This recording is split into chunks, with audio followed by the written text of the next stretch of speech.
Buenas noches, bienvenidos a una nueva edición estelar de Costa Rica Noticias. Estamos en vivo a las 7 en punto de la noche de este lunes 14 de junio. Gracias por informarse con la señal de Canal 13. Soy Ernesto Rivera. Los invitamos a que también sigan el desarrollo de estas noticias a través de nuestras redes sociales, en los perfiles de Facebook y Twitter, en las direcciones que aparecen en este momento en la pantalla. Hoy con una jornada estremecida noticiosamente por un masivo operativo de allanamientos con 57 allanamientos judiciales que impulsó el OIJ en una investigación sobre una presunta red de corrupción con contratos de obra pública y compañías constructoras. Tenemos muchísima información sobre este tema para ustedes, así que vayamos a ver nuestros titulares. Adelante.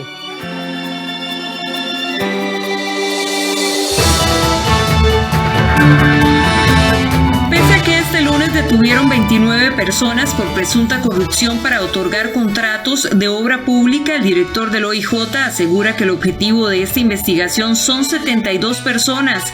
En el CONAVI no concluyó el allanamiento y habrá zonas custodiadas hasta mañana. Camilo Saldarriaga, el hombre de confianza y asesor de Carlos Alvarado, renunció este lunes a su cargo luego de que allanaran su oficina y casa de habitación como parte de las gestiones de la Fiscalía y el OIJ por una investigación por presunta corrupción. Los diputados proponen crear una comisión especial para investigar a los funcionarios detenidos este lunes en 57 allanamientos. Son más de 500 policías los que se vieron afectados con rebajos a sus salarios luego de que Hacienda y la Tesorería Nacional aplicaran un nuevo sistema para rebajos automáticos. Continúan las detenciones en Nicaragua. Este fin de semana la policía privó de su libertad a 5 reconocidos dirigentes, entre ellos a Dora María Telles, una de las voces más críticas del gobierno de Daniel Ortega.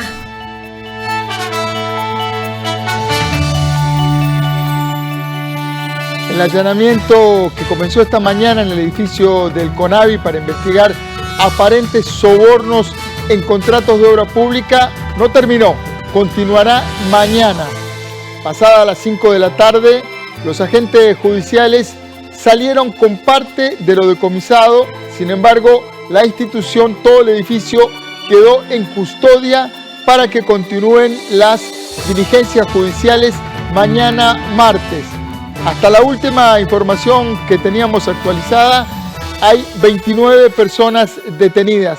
Pero vamos a un pase en vivo con el periodista Andrés Ortiz, quien está precisamente en las afueras del CONAVI, cerca de la rotonda de la Betania, y nos trae lo último que está ocurriendo en las afueras del CONAVI. Buenas noches, Andrés. Buenas noches, don Ernesto, para usted y para los televidentes. 7:03 de la noche, así es, estamos en vivo desde el CONAVI, donde, como usted lo decía, el allanamiento que comenzó a las 7 de la mañana finalizó pasada las 5 de la tarde. Sin embargo, será el día de mañana que continuará la diligencia judicial. Es por eso que quedará en custodia el edificio hasta el día de mañana, cuando los agentes judiciales continúen con el allanamiento. Vamos a ver en imágenes del camarógrafo Sergio Quesada de la forma en la que los agentes judiciales sacaban esta tarde parte de lo decomisado aquí en la oficina de CONAVI, en diferentes oficinas donde han realizado parte de estos 57 allanamientos que se efectúan el día de hoy a raíz de esta investigación que comenzó en el año 2018. Precisamente para ver los datos generales de lo que ha sido esta investigación, vamos a ver en pantalla los delitos, los presuntos delitos que en este momento se están investigando a raíz de estos allanamientos y este proceso judicial que se está efectuando. Peculado, pago irregulares de contratos, tráfico de influencias, malversación de fondos, asociación ilícita, estafa y falsedad ideológica. Esos son los presuntos delitos según el OIJ que se están investigando en este momento. Y ahora vemos también que la investigación, como les decía, inició en el año 2018, transcurrió durante el año 2019 y los primeros 2 trimestres del año 2020. Se efectuaron el día de hoy 57 allanamientos, de estos 14 fueron en instituciones públicas, 21 casas de habitación. El objetivo de detener el día de hoy eran 19 funcionarios públicos y 13 particulares. Sin embargo, el director del OIJ, Walter Espinosa, señaló que el objetivo de la investigación, la cantidad total de personas vinculadas en este proceso como sospechosos, son 72 personas y que se irá realizando conforme pasen los días. Además, señaló también que el hueco presupuestario que dejó aparentemente este hecho fue de 78 mil millones de colones. Eso era lo que señalaba el director del OIJ, don Walter Espinosa, precisamente esta tarde, y como veíamos, algunas de las evidencias decomisadas las sacaron los agentes judiciales del CONAVI. Veamos parte de lo que dijo Walter Espinosa. Desde este punto de vista, entonces, lo que el OIJ y la Fiscalía investigamos es esencialmente un esquema de sobornos, un esquema de regalías o de pagos indebidos dirigidos a funcionarios públicos que fueron patrocinados por empresas privadas para lograr ventajas ilegales. Y efectivamente, una vez que iniciamos la investigación, logramos una declaratoria de crimen organizado que nos permitió acceder a herramientas de trabajo que usualmente no se utilizan cuando se abordan delitos de corrupción. Bien, eso es parte de lo que señalaba el director del OIJ, don Walter Espinosa, sobre lo que están investigando en este momento tanto la Fiscalía Anticorrupción como también la sección anticorrupción del OIJ. Además, señaló que en el caso del presunto delito de malversación de fondos, señala que en algunos casos la investigación arrojó que se estaban haciendo uso de algunas partidas de dinero de algunos proyectos para financiar otros proyectos. Veamos. Que efectivamente hubo una malversación de fondos dirigida a alimentar de manera irregular proyectos relacionados con adjudicaciones de obra pública, tomando dinero de otros proyectos o de otras partidas y que tenían una previsión y un destino diferente y ya establecido, y que además es el uso irregular de ese dinero lo que pretendía era dotar a los proyectos de determinadas compañías o empresas de recurso económico que les permitiera continuar el desarrollo de su actividad comercial. Bien, por último también lo que les señalaba que dijo el director del OIJ es sobre este presunto hueco presupuestario que se generó a raíz de todo este hecho de más de 78 mil millones de colones. Veamos.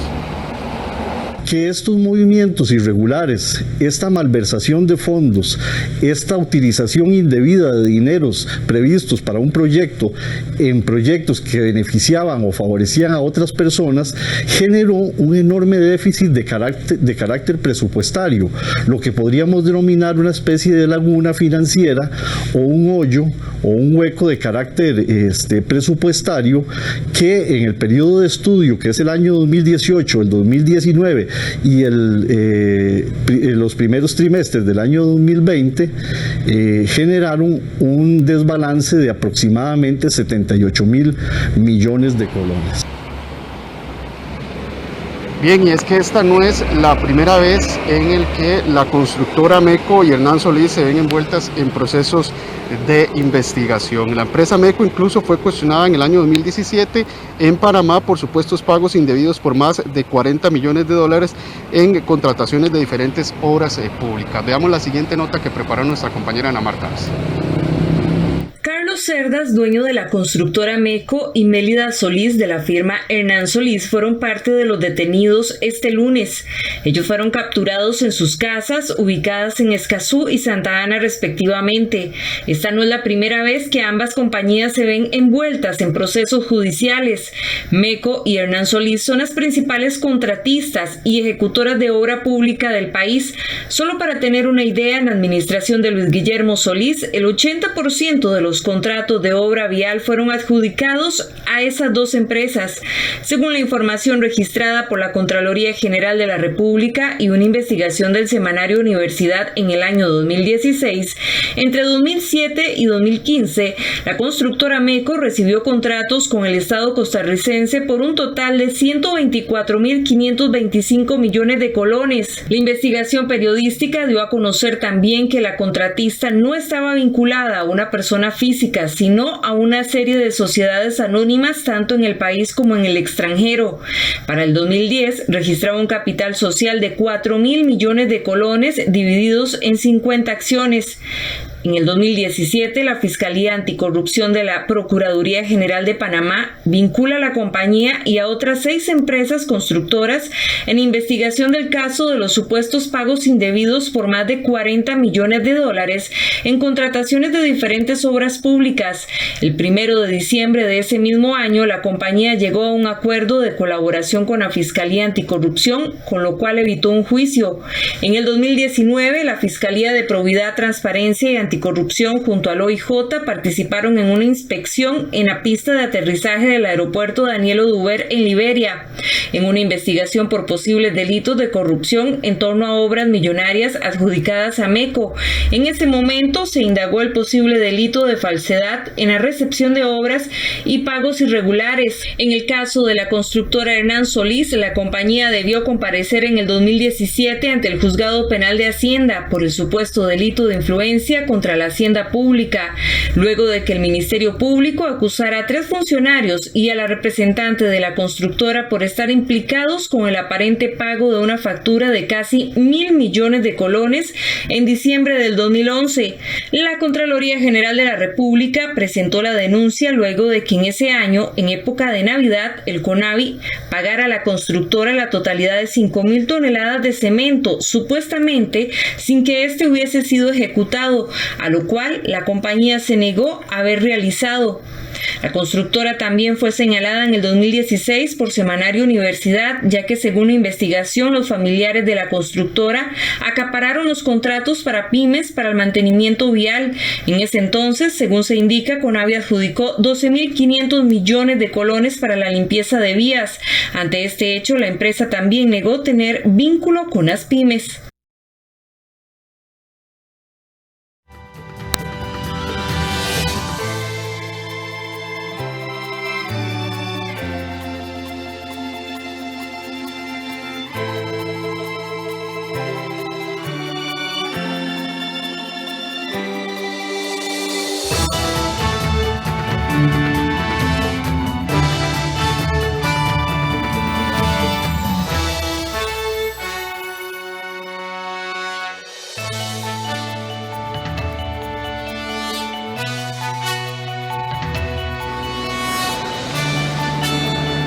Bien, les decía que esta es la imagen en vivo desde las afueras del CONAVI. Así es como se encuentra. Los agentes judiciales pusieron estos sellos en la entrada principal a la espera que llegue la policía administrativa para que realice la custodia del sitio para continuar con el allanamiento y los procesos judiciales el día de mañana. Vamos a hacer también un pase con nuestro compañero David Roversi, que tiene más detalles de lo que ha sido todo este proceso judicial del OIJ y la Fiscalía, donde además del CONAVI allanaron también Casa Presidencial y otras oficinas. David, usted tiene más información. Muchas gracias a nuestro compañero Andrés Ortiz. Por supuesto que el tema provocó una ola de reacciones políticas. Desde el Congreso exigen renuncias, piden cuentas al gobierno y promueven incluso crear una comisión especial para investigar los presuntos casos de corrupción que llevaron al Ministerio Público y al organismo de investigación judicial a realizar más de 55 allanamientos desde esta mañana. Vamos ahora a un pase en vivo con el periodista David Roversi, quien está en el Congreso y nos trae de ahí ya las reacciones. David, los allanamientos provocaron una ola de furibundas reacciones en la Asamblea Legislativa. Buenas noches. Buenas noches, Ernesto, y buenas noches a todos los que nos siguen a través de Costa Rica Noticias. Como usted lo dice, Los diputados de oposición pues realmente fueron bastante enérgicos a la hora de dar sus declaraciones y desde bastante temprano empezaron a surgir las reacciones, pues prácticamente podríamos decir que a tiempo real en cuanto se iba dando lo que era cada uno de estos allanamientos y que provocó diversas reacciones en el Congreso. Como usted lo decía, renuncias o despidos, también el tema de tener claridad de qué es lo que está pasando e inclusive ante esto buscar la posibilidad de gestar una comisión especial que se estará viendo el próximo jueves en lo que es la reunión de jefes de fracción para determinar si podría pues estar creándose o conformándose esta misma para pues tratar los allanamientos que se dieron el día de hoy y que pues Andrés explicaba un poco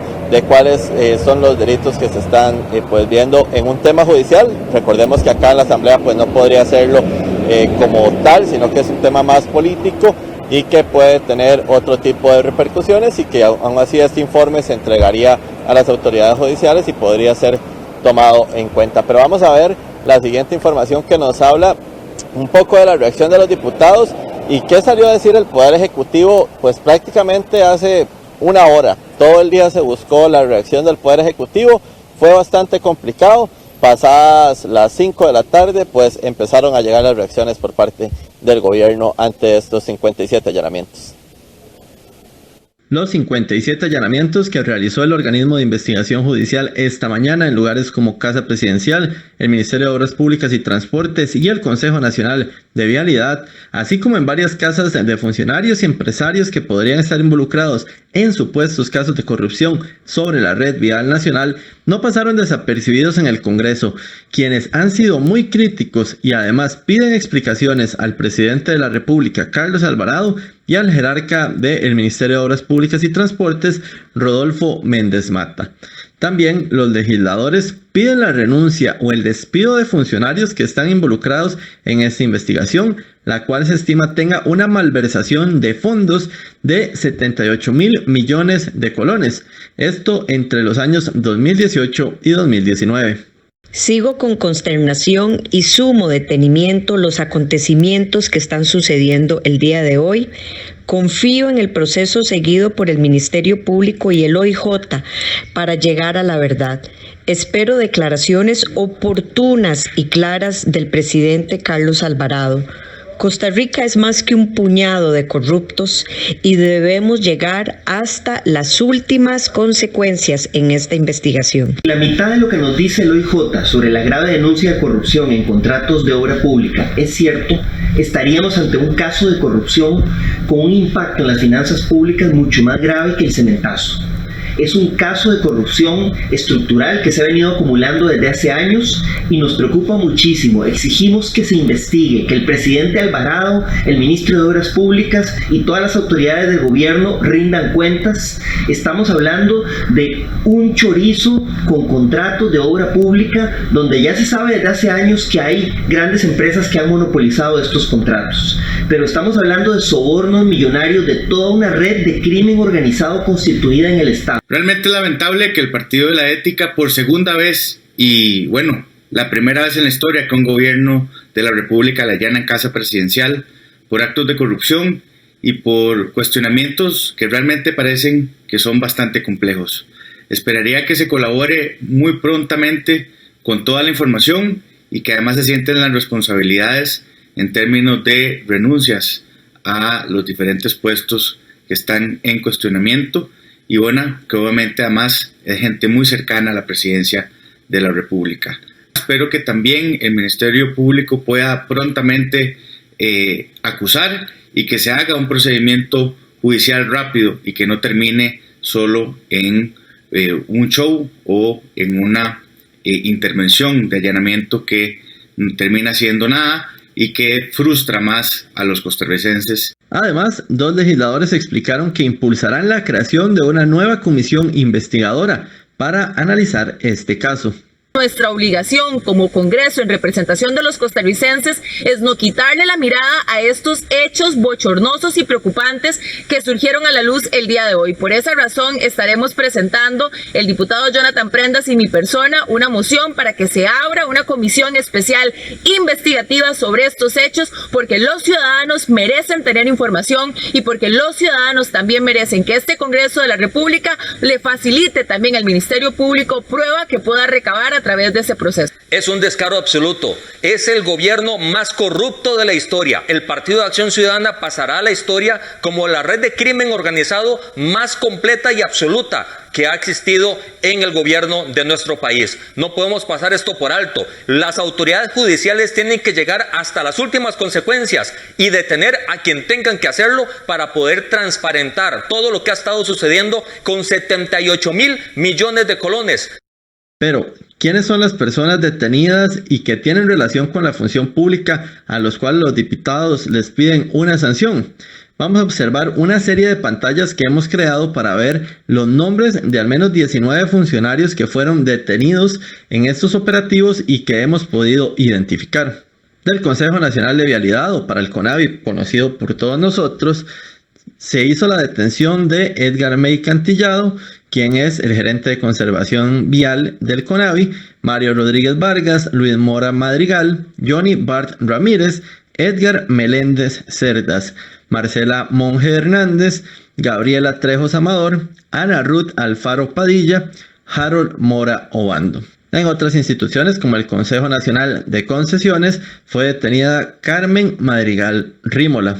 En la Contraloría General de la República se dio la detención de Alister Cervantes Morales y Alan Ugalde Rojas.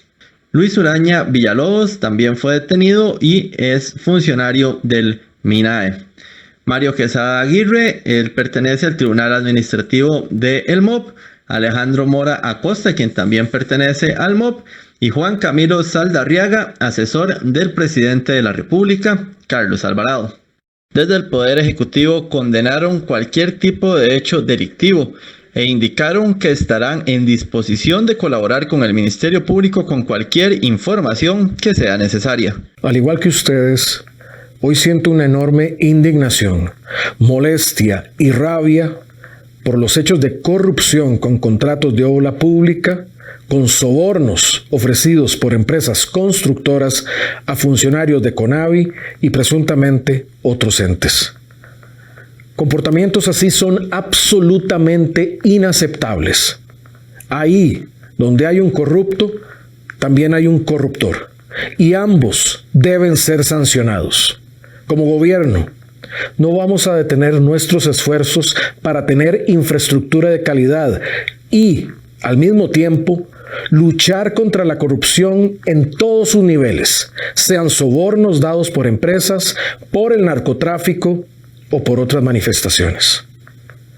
Desde la Presidencia de la República no conocemos el detalle de los hechos que se investigan y ciertamente la Presidencia de la República no tiene ninguna participación en la asignación de las adjudicaciones de obra pública.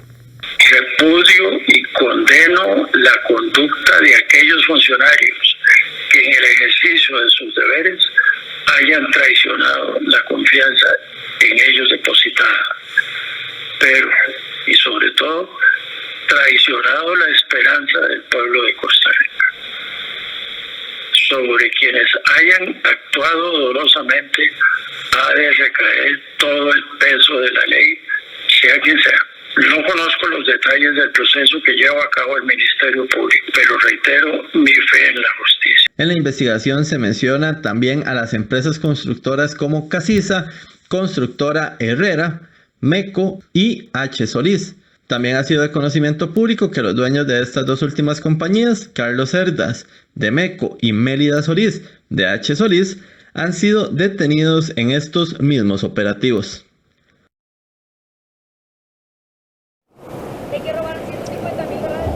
Bueno, esta es la información bastante amplia, pero con las reacciones de todo lo que ha estado sucediendo en el tema, pues un poco más político, que ha generado esta serie de allanamientos que se dieron en horas de la mañana por parte del OIJ y el Ministerio Público, pero también pues parte importante de lo que ha dado pues mucha resonancia tras los allanamientos ha sido lo que pasó con Juan Camilo Saldarriaga, el asesor presidencial de Carlos Alvarado, y quien pues ha sido pues mano derecha del mandatario desde que pues se postuló, pues también fue parte de las personas que dirigió su campaña. Pero vamos a ver un poco más quién es Juan Camilo Saldarriaga.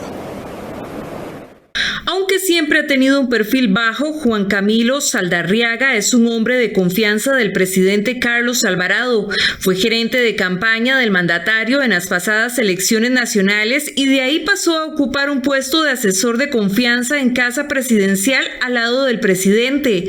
El asesor Saldarriaga tiene amplia trayectoria como activista y fue presidente de la Federación Estudiantil de la Universidad de Costa Rica en el año 2012. Es de origen colombiano y llegó al país cuando tenía 10 años de edad. Para el 2014 se involucró con el PAC durante la campaña de Luis Guillermo Solís y fue ahí donde conoció al mandatario Alvarado, quien en ese momento formaba parte del grupo de juventud del partido. Cuando Carlos Alvarado fue jerarca de Limas, nombró a Saldarriaga como jefe de despacho y posteriormente también lo contrató mientras fue ministro de Trabajo. Saldarriaga es execonomista y se graduó en la Universidad de Costa Rica. Este lunes, su abogada confirmó a los medios de comunicación sobre la investigación penal abierta en su contra, pero dijo que no darían más detalles por tratarse de un caso en curso. Esta mañana el OIJ y la Fiscalía allanaron su casa de habitación en San Pedro de Montes de Oca tras ser uno de los presuntos responsables de facilitar contratos mediante influencias a empresas como MECO y Hernán Solís. Al cierre de edición, Casa Presidencial informó que pese al allanamiento en su oficina y casa de habitación, Camilo Saldarriaga se encuentra en libertad. Esta tarde, a través de una nota escrita, el funcionario presentó su renuncia e indicó que no ha cometido ningún delito y que no ha recibido beneficio o dádiva por su trabajo y que así se demostrará en el proceso judicial. El funcionario manifestó que la única razón por la que es parte de la investigación es porque monitoreaba la ejecución del presupuesto nacional y el giro de transferencias a instituciones como CONAVI. Saldarriaga finalizó afirmando que demostrará ante las autoridades que siempre ha actuado con absoluto apego a los principios éticos y morales. Ernesto, televidentes, nada más para finalizar, pues decirles que esta renuncia presentada por el hasta hoy asesor del presidente Carlos Alvarado fue aceptada por el propio mandatario y evidentemente por el resto del equipo en Casa Presidencial. Ya así lo informaron también pues los personeros de prensa de Casa Presidencial. Con esto vamos a regresar con usted, Ernesto. No sé si tiene alguna consulta o volvemos con más información allá al set principal de Costa Rica Noticias. Muchas gracias, David Roversi.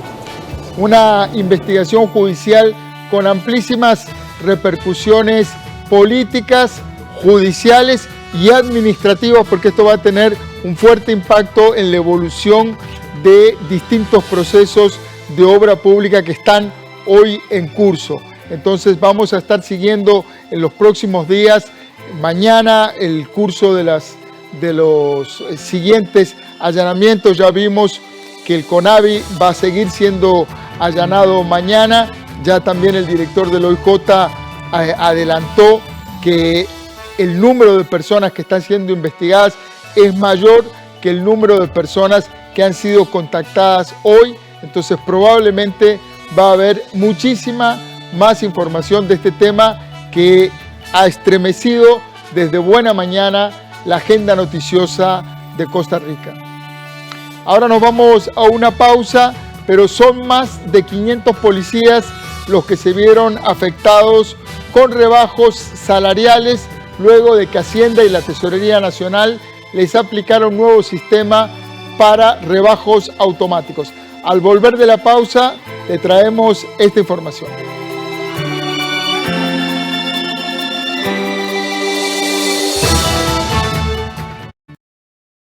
La Junta de Protección Social lucha por innovar la atención médica del país. A través de la Junta hemos podido darle tecnología de punta a los diagnósticos de salud pública Este año se aprobó la suma de 433.327.000 colones para 3 proyectos solicitados por Inciensa para la compra de equipo médico.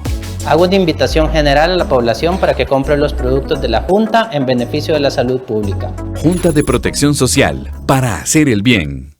La Televisión Pública Argentina y Canal Encuentro presentan Atlántico Sur, un documental grabado a lo largo de toda la costa argentina que presenta los ecosistemas marinos, desde la exuberante Isla de los Estados, en la provincia de Tierra del Fuego, recorriendo las costas de la Patagonia hasta la provincia de Buenos Aires. De lunes a viernes a las 8:30 de la noche. Estreno 14 de junio, aquí en 13, Costa Rica Televisión. Actualidad costarricense, desencanto político, sensación de estancamiento. ¿Está en peligro la democracia? Animales políticos, a partir del 27 de junio, todos los domingos a las 7 de la noche, con repetición los martes a las 8:30 de la noche. Por 13, Costa Rica Televisión.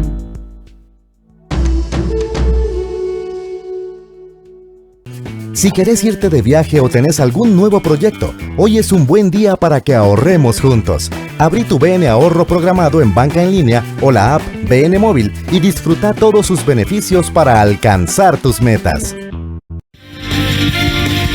Banco Popular presenta el tipo de cambio. Y a las 7 de la noche con 31 minutos vamos a repasar la cotización de la divisa estadounidense. El precio del dólar para hoy en la compra, 614 colones con 10 centavos. El precio del dólar para hoy en la venta, 620 colones con 21 céntimos. Banco Popular presentó el tipo de cambio. Un nuevo sistema del Ministerio de Hacienda y de la Tesorería Nacional para rebajar automáticamente salarios y pensiones de funcionarios públicos mantiene bajo preocupación a 500 policías. El presidente de la seccional de ANEP de Fuerza Pública, Maynor Anchía, contó que debido a los rebajos anormales que les realizaron, algunos funcionarios tuvieron que pedir ayuda ya que no saben cómo harán frente a sus pagos. La aplicación de un nuevo sistema sobre rebajos automáticos de salarios y pensiones de los funcionarios públicos por parte del Ministerio de Hacienda y la Tesorería Nacional provocó la afectación del salario normal que recibieron algunos funcionarios en esta última quincena, debido a que los montos que les llegaron fueron mucho menor. El Ministerio de Seguridad explicó que los cambios en las reducciones del salario tienen que ver con una modificación de la Ley de la Promoción de la Competencia y Defensa del Consumidor por las deudas que poseen los funcionarios. Así lo explicó el viceministro de Seguridad, Randall Vega. Estas deducciones o esta aplicación de las deducciones son producto de una modificación que se hizo a la Ley de Promoción de la Competencia y Defensa del Consumidor, la denominada Ley de Usura. Se hace la Ley 9918 y esta reforma lo que hace es facultar a la Tesorería Nacional del Ministerio de Hacienda para que aplique deducciones a los salarios, no solamente de los funcionarios del Ministerio de Seguridad Pública, sino de todos los funcionarios públicos que de manera voluntaria y consensuada habían generado deudas con un acreedor. Entonces, lo que se está haciendo es la aplicación.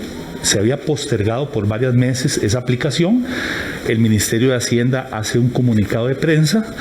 Según el presidente de la seccional de ANEP Fuerza Pública, Maynor Anchía, han recibido hasta unas 500 denuncias de funcionarios policías a los cuales les afectó este rebajo. Uno de estos casos es el de Daniela López, funcionaria de la Fuerza Pública de Pérez Celedón, quien contó que lo que le llegó esta quincena fue menos de la mitad de su salario normal.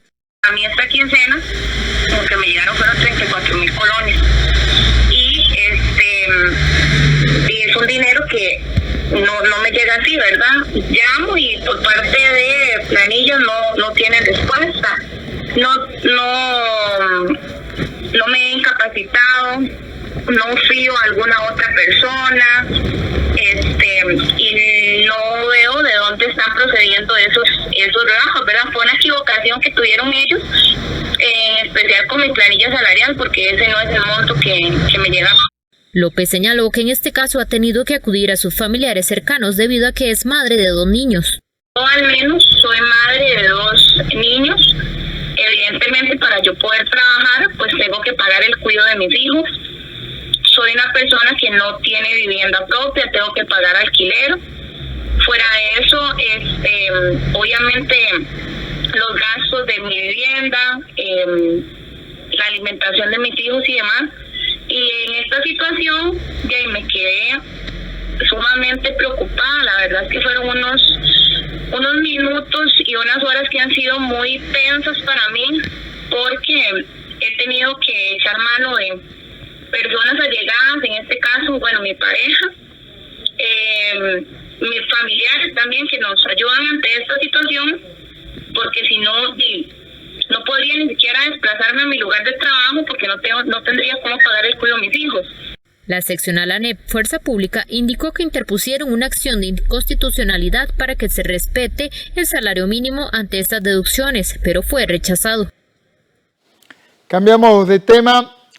Carlos Chavarría Fonseca, líder de la Iglesia Generación 316, quien es conocido como el Pastor de los Ricos, enfrenta desde este lunes un juicio por presuntos delitos de violación, abusos sexuales, corrupción agravada en perjuicio de 7 mujeres.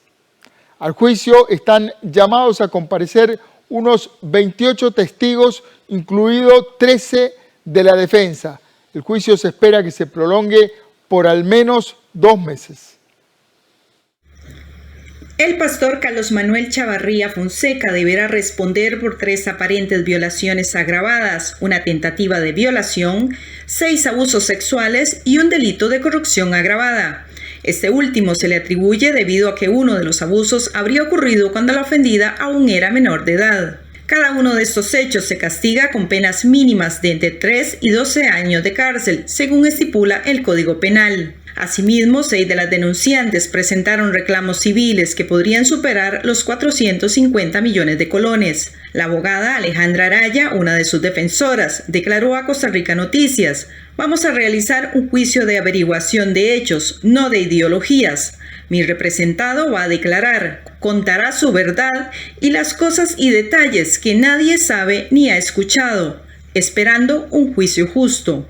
El pastor Chavarría cita la relación de hechos: era considerado como un enviado de Dios, un hijo de Dios, máxima autoridad espiritual, figura de respeto, guía, líder y máxima autoridad de la Iglesia. Esta posición le habría facilitado la comisión de los delitos que ahora se le atribuyen. El imputado Carlos Manuel Chavarría ejerció a través de su investidura de pastor mecanismos de control y dominio sobre sus víctimas, empleando técnicas que censuraban la libertad de pensamiento, añade parte de la acusación. En otras palabras, Chavarría aparentemente habría utilizado la propia Biblia, la cual puede recitar de memoria, para someter a las mujeres a sus placeres sexuales. Todas las ofendidas de este caso eran feligreses de la Iglesia G316. Para Rodrigo Martín, exmiembro de la congregación, a pesar de que en su mayoría las mujeres son cultas, preparadas y de un nivel socioeconómico alto, fueron víctimas de un comportamiento sociópata de parte del pastor. Un sociópata es una persona que se alimenta muchísimo de su ego y de su posición en la que está. Él es un sociópata, es un psicópata. Y ellas, a pesar de su nivel de educación o que eran mayores de edad y estaban preparadas, muy vulnerables. Acordémonos de una parte. En esa secta se acostumbraba a que yo como esposo iba y contaba mis problemas matrimoniales y mi esposa iba y contaba su versión. Entonces este hombre, que es muy inteligente, tenía las dos versiones y él sabía cómo entrar. Hay un caso en especial de una amiga mía que fue abusada, que este hombre trabajó en la mente de ella antes de hacer el primer intento de abuso 1 año. Él es un sociópata, él sabe cómo trabajar, cómo manipularla, hablándole de esto, hablándole del otro, hablándole mal de su esposo, criticando a su esposo. Al juicio están convocados 48 testigos, al menos 13 del acusado, entre ellos el músico, cantante y empresario Arnoldo Castillo. Previamente, el músico había declarado que siempre vio un trato cordial y respetuoso de parte del pastor con las ofendidas. Además, negó que obligara a los miembros de la congregación a acatar sus consejos y tampoco exigía una obediencia ciega hacia él. También testificará a su favor Adriana Mora, cuñada del empresario Manfred Pino, ex discípulo de Chavarría, así como el pastor Alexander Sánchez. Rodrigo Martín, quien ha acompañado a las denunciantes en el proceso, relató que la cantidad de mujeres que habrían sido víctimas de estos abusos es mucho mayor y no descarta más denuncias. Yo conozco 7 más que fueron abusadas y no pusieron la denuncia, que yo conozca y que haya hablado con ellas y me hayan dicho 7 más. Pero con lo que hemos hablado los que seguimos unidos en esto, yo creo porque la primera persona que habló víctima fue en 1999. Quiere decir que en 20 años, yo calculo que pueden haber sido más de 70 mujeres, 80, que nunca van a hablar. Algunas de ellas porque se casaron y no quieren que sus esposos sepan. Algunas de ellas porque les da pena o porque no son lo suficientemente valientes para hacerlo. Pero yo creo, Mercedes, y es algo que he pensado mucho, después de este juicio, si a este hombre lo condenan, que es válido, creo que algunas más se van a acercar a poner denuncia y no hay problema en que una persona esté presa, condenada y le venga un juicio de más. Hemos oído de personas que tienen hasta 3 juicios esperándolos y están presos. El caso contra Chavarría se ventila en los tribunales de Heredia y es liderado por la Unidad de Género, la Fiscalía Adjunta de Heredia, mientras que el Instituto Nacional de las Mujeres, INAMO, figura como coadyuvante de la causa.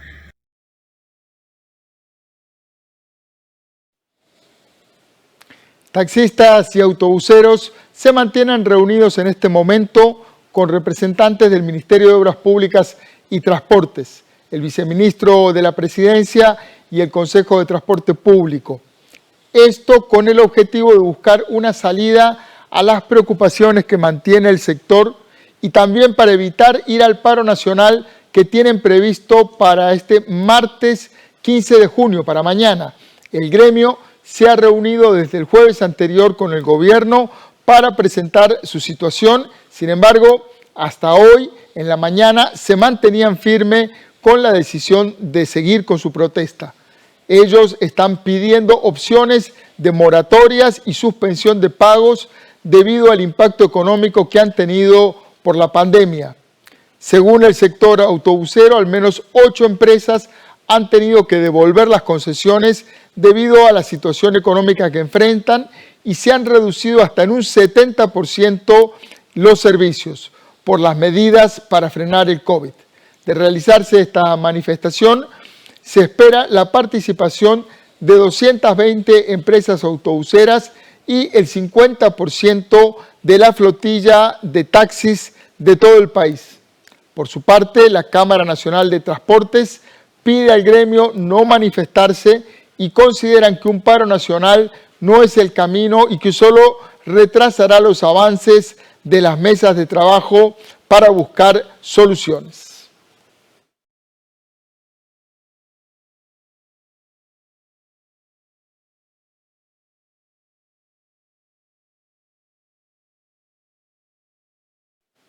Vamos ahora a hacer un repaso por el estado de los datos de la pandemia en el país. Para hoy, 14 de junio, se registran 866 nuevos casos confirmados y en total el país alcanza, desde que inició la pandemia, la cifra de 343.604 contagios.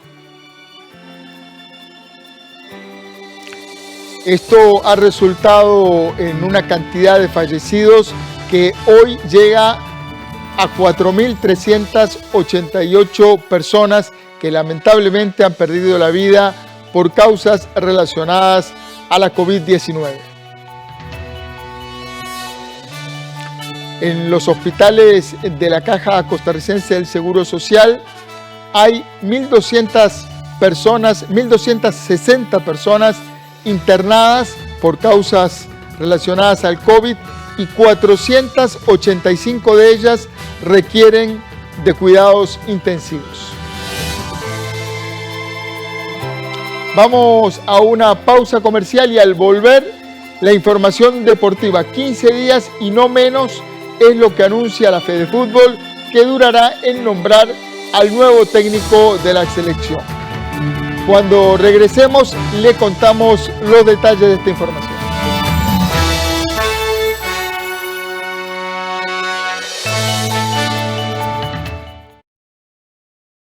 Hay un banco que sí es diferente a todos los demás. Es el único banco que durante los últimos 20 años ha dedicado más de 84.900 millones de sus utilidades para impulsar actividades de bienestar social, que se destaca por construir oportunidades para las personas, apoyando el desarrollo de nuestras comunidades. Un banco con productos y servicios accesibles que genera el crecimiento de las MIPYMES, creando oportunidades de trabajo. Nosotros sí somos diferentes. Banco Popular y de Desarrollo Comunal. Construimos bienestar. En nuestro espacio Cine Retrospectivo presentamos Caso Próbolo, el Instituto del Silencio. Porque nosotros sufrimos muchos años, Andes, demasiado sufrimos. Un documental argentino que denuncia la violación en un colegio privado. Esto tiene que llegar a buen puerto en impartir justicia y en develar todos los problemas. Este martes 15 de junio a las 9:15 de la noche. En 13, Costa Rica Televisión. Costa Rica es pura vida. Costa Rica es mi patria querida. Le invitamos para que nos acompañe este martes en Café Nacional. Y en esta época para el Día del Padre tenemos consejos importantes. Cómo escoger la fragancia adecuada para papá. Y además, 9 de la mañana, estaremos con Aprendo en Casa. Le invitamos, 13 Costa Rica Televisión, 7.5 Costa Rica Radio, Café Nacional. Le esperamos.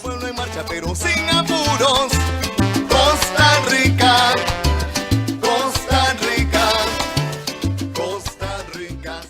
Es urgente que ahorremos agua. Mientras nos enjabonamos las manos y lavamos los platos, cerremos la llave y al abrirla reduzcamos la presión del agua. Revisemos que no existan fugas en el servicio sanitario. Reguemos las plantas de noche y con un recipiente pequeño. Al lavar, aprovechemos el agua con una tanda completa de ropa.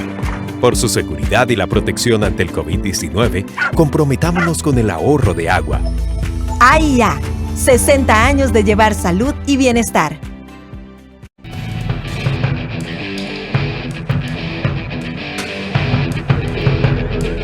Saludos amigos, bienvenidos a los deportes, un gusto saludarles y vamos a hablar primero de la UNAFUT y Limón, porque el equipo caribeño encontró otra puerta cerrada en su afán de anular la declaratoria del equipo como descendido.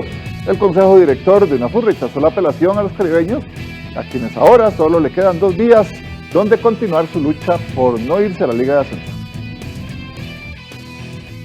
La UNAFUT reafirmó la declaración de descendido para Limón FC tras rechazar el recurso interpuesto por los caribeños que buscaba que se declararan nulos los 2 torneos anteriores y así mantenerse en la máxima categoría.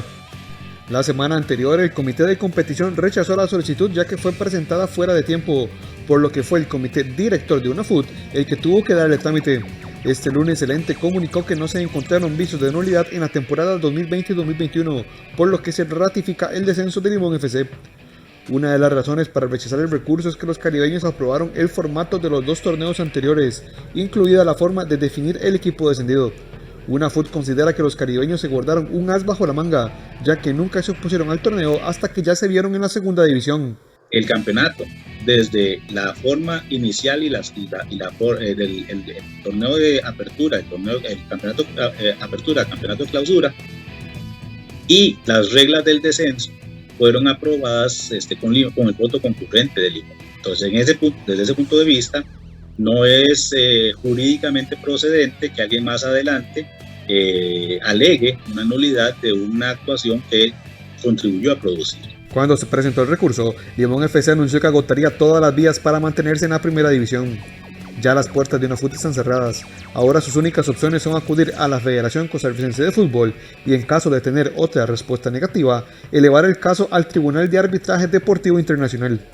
Julián Solano, presidente de UNAFUT, explicó que Limón FC alega que hay vicios de nulidad porque el torneo de apertura y de clausura se jugaron con formatos diferentes, pero que esto se dio con la aprobación de todos los clubes con el fin de continuar jugando en medio de la crisis que planteaba la pandemia de la COVID-19. Muchos campeonatos se declararon desiertos, muchos no se jugaron, De modo que ante una situación de pandemia, ante una situación excepcional, los presidentes consideraron de que el torneo de apertura debería ser excepcional. Y todos los presidentes, y aquí cuando digo todos, son todos, o sea, los 12 clubes, incluyendo el representante de Sporting, estaban en las asambleas y aunque todavía le faltaban algunos documentos para ser considerado formalmente como afiliado, se le pidió opinión y votó a favor de jugar los dos torneos distintos. Limón FC había solicitado una medida cautelar que pausara el inicio del torneo de apertura 2021, algo que desechó la UNAFUT al rechazar el recurso interpuesto por los caribeños. De esta forma, en agosto estaría iniciando el próximo campeonato. Siempre en fútbol, pero de la primera división, a la Federación de Fútbol, que se comprometió a tener nombrado el próximo entrenador en 15 días. Según Rodolfo Villalobos, si fuera solo su decisión, esta estaría en menos tiempo. 10 hojas de vida son analizadas por la Federación Costarricense de Fútbol para tomar el puesto de entrenador del equipo mayor masculino, luego del cese de Ronald González. La Federación creó una comisión que dará su veredicto de quién cree que es el más idóneo para el puesto, pero esto no será antes de al menos 15 días. Esto es un cuerpo colegiado. Si dependiera de mí, posiblemente el miércoles o el jueves, yo podría dedicarme día y noche a hablar con los distintos técnicos, a estudiar las ofertas y a escoger el técnico, si la federación fuera mía, si fuera mi empresa. Pero aquí hay un cuerpo colegiado, no solo a nivel ejecutivo y dirigencial, sino también a nivel deportivo y técnico. 15 días es un periodo muy corto para tomar una decisión muy importante. La comisión que estudiaría las hojas de vida la integran Víctor Umaña, Carlos Watson y Rodolfo Villalobos. Sus decisiones serán llevadas al comité ejecutivo en pleno. Otro tema que intenta tomar en cuenta la federación es el tema del aficionado en las eliminatorias en el Estadio Nacional. Sería una desventaja muy grande para Costa Rica ir a jugar de visita con público y en casa sin público. Pero la salud y la pandemia en este país están por encima de todo, pero restan todavía 3 meses, estamos a 90 días del primer partido y esperamos primero en Dios que la pandemia se logre controlar, que el nivel de vacunación ya sea sumamente alto y que podamos establecer un protocolo para tener públicos en el estadio. Al mismo tiempo, este mismo lunes se dio a conocer la noticia de que los 2 asistentes técnicos del cuerpo técnico de Ronald González también fueron cesados de su puesto. Mauricio Solís y Douglas Sequeira ya no son parte del staff de la Federación de Fútbol. Temas internacionales, el enfermero Ricardo Omar declaró ante la Fiscalía Argentina este lunes como primer sospechoso de la muerte de Diego Armando Maradona. Una de las últimas personas que vio con vida a Diego Maradona comenzó a rendir declaración indagatoria el lunes como sospechoso de homicidio simple con dolo eventual. El enfermero Ricardo Omar Almirón, de 37 años, era su cuidador nocturno. La fiscalía sospecha que mintió al afirmar que el astro del fútbol argentino dormía y respiraba con normalidad pocas horas antes del fallecimiento, cuando la autopsia reveló que agonizaba. Se trata del primero en brindar declaración ante la fiscalía de un grupo de 7 personas que incluye también a sus médicos. Las audiencias concluirán el 28 de junio, día en que será indagado uno de los principales sospechosos, el neurocirujano Leopoldo Luque. La leyenda del fútbol murió el 25 de noviembre de 2020 de una crisis cardiorrespiratoria, mientras estaba solo, convaleciente de una neurocirugía y otras dolencias, en una residencia de un barrio privado al norte de Buenos Aires. Los fiscales rechazaron calificar el deceso de hecho culposo o involuntario, algo que implicaría negligencia o imprudencia, sino que lo catalogaron como dolo eventual al detectar falsedades en los reportes sobre el estado de salud. Los acusadores consideraron que los médicos y cuidadores no cumplieron con su deber con Maradona a sabiendas de su delicada situación y con conocimiento de que muy probablemente tal omisión llevaría al desenlace fatal que finalmente ocurrió. La pena es de 8 a 25 años de prisión. Bueno, así se mueve el campo de los deportes, don Ernesto, con este tema de la selección y los demás, ¿no? Ahí tengo la impresión de que le han salido más novios al puesto de timonel de la Sele, un puesto que puede ser muy ingrato, está en condiciones muy adversas, agarraría la Sele, pero al que le han salido varios novios. Don Ernesto, usted sabe cómo es esto, ¿no? Luis Fernando Suárez, el Bolillo Gómez, por ahí se habló de Osorio, el que estuvo en México en el Mundial anterior, bueno, lo de Nacho Ambriz, está Guimarães también por ahí, hay varios novios, pero el tema sigue siendo el mismo. Si viene un extranjero, por más que nos conozca y que sepa quién es Costa Rica, tiene que venir a ver qué hay aquí, materia prima, los jugadores. En eso se va a perder tiempo. Entonces todo el mundo lo que sospecha es que Guimarães tendría una cierta ventaja por el hecho de que obviamente él está aquí, nos conoce, está sin equipo, pero hay gente que tampoco quiere a Guimarães. Entonces es un tema escabroso, ¿verdad? Así que en 15 días nos daremos cuenta cómo anda la cosa. Vamos a ver, porque el país y la Sele necesitan alegrías y guía. Va muy de la mano, ¿verdad? El fútbol a veces ayuda con eso. Alegrías y guía. Muchas gracias, Gerardo Coto. Mucho gusto, Ernesto. Nos vamos. Cambiamos de tema. Vamos a una pausa. Al volver, continúan las detenciones en Nicaragua. Este fin de semana, la policía privó de su libertad a 5 reconocidos dirigentes, entre ellos a Dora María Telles, una de las voces más críticas del gobierno de Daniel Ortega. Los detalles al regresar de la pausa en nuestra sección de internacionales.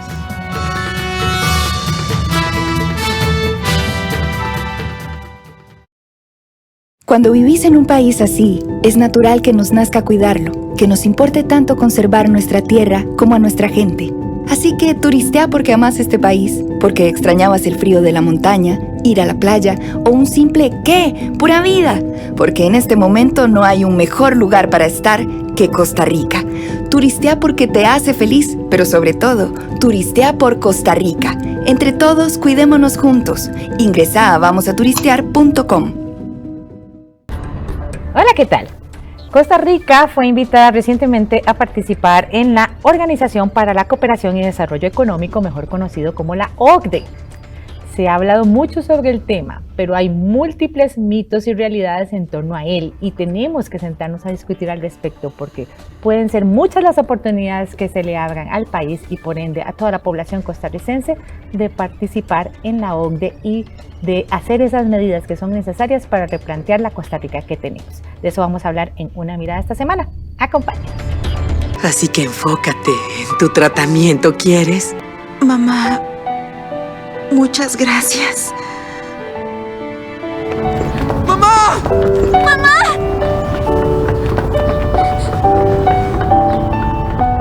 ¡Mamá! ¡Puedes hacerlo!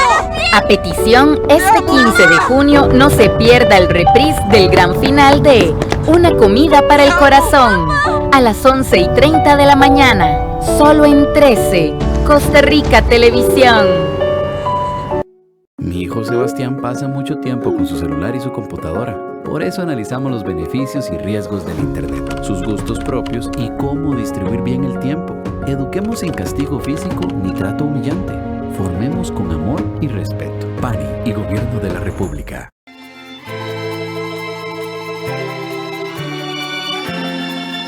En las informaciones internacionales, la policía de Nicaragua arrestó este domingo a 5 reconocidos dirigentes de la disidencia sandinista, entre ellos a la ex guerrillera Dora María Telles, una de las voces más críticas del gobierno de Daniel Ortega.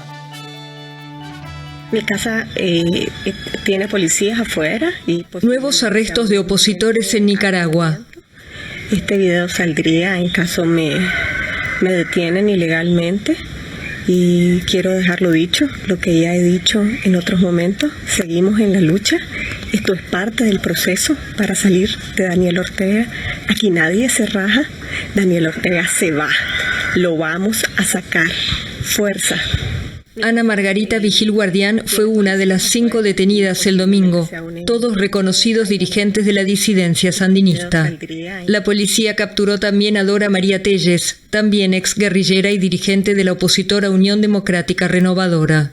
Horas después fueron detenidos la presidenta de UNAMOS, Suyen Barahona Cuán, y su vicepresidente, el disidente sandinista Hugo Torres. Por la noche, la policía confirmó además el arresto del ex vicecanciller y ahora disidente Víctor Hugo Tinoco.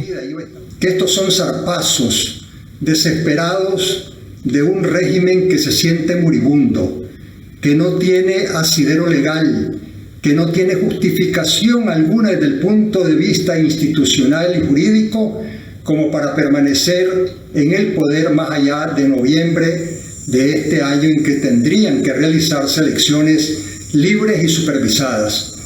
La policía nicaragüense indicó que los detenidos son investigados por realizar actos que menoscaban la independencia, la soberanía y la autodeterminación, e incitar a la injerencia extranjera en los asuntos internos, entre otros delitos. En diciembre, Nicaragua aprobó una polémica ley que castiga con cárcel a las personas que promuevan la intervención extranjera. Desde el 2 de junio, una docena de dirigentes opositores, entre ellos 4 aspirantes a la presidencia, han sido detenidos por la policía a instancias del gobierno de Daniel Ortega. A las 8 de la noche llegamos al final de esta edición estelar de Costa Rica Noticias. Gracias por informarse con la señal de Canal 13. Apostamos por ofrecerle actualidad y contexto. En unos minutos voy a conversar con Fernando Chávez Espinach, director artístico del Festival Internacional de Cine de Costa Rica. No se vayan, quédense a ver esta entrevista de fondo. Ya volvemos.